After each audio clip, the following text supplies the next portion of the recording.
Assalamualaikum warahmatullahi wabarakatuh. Selamat siang. Perkenalkan, nama saya Yosepina Kiyumte. Saya dari Prodi PGSD semester 3. Kali ini kita akan membahas tentang yang pertama, kemampuan orasi dan literasi dalam pembelajaran bahasa. Yang kedua, kemampuan berbahasa. Yang ketiga, Yang pertama, kemampuan orasi dan literasi. Orasi adalah kemampuan berbahasa yang berhubungan dengan lisan, sedangkan literasi merupakan kemampuan berbahasa yang berhubungan dengan tulisan.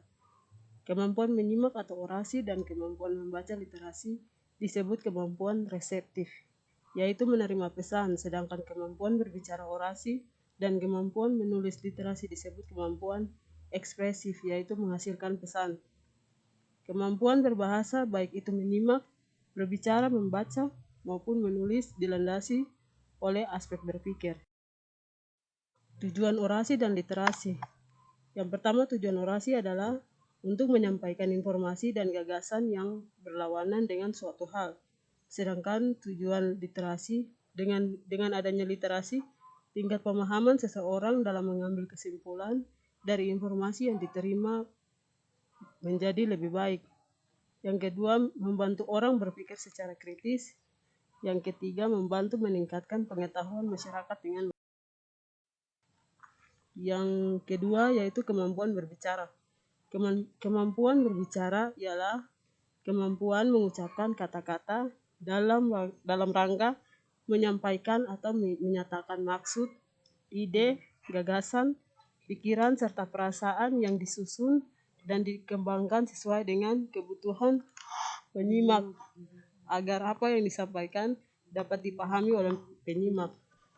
Tujuan dari kemampuan berbicara ialah tujuan utama ialah untuk berkomunikasi, sedangkan tujuan berbicara secara umum adalah untuk memberitahukan atau melaporkan informasi kepada penerima informasi, meyakinkan atau mempengaruhi penerima informasi untuk menghibur serta menghendaki reaksi dari pendengar atau.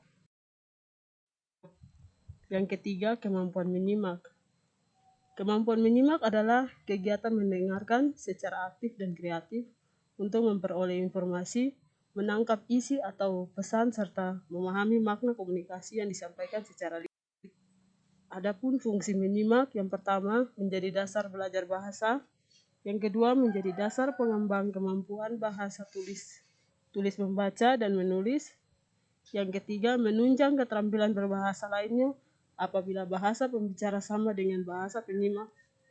Yang keempat, memperlancar komunikasi lisan setelah menyimak pembicara seseorang. Dan yang terakhir, menambah informasi atau pengetahuan tentang kemajuan ilmu pengetahuan dan teknologi atau informasi lainnya tidak hanya diperoleh melalui membaca, tetapi juga menyimak. Sekian dan terima kasih.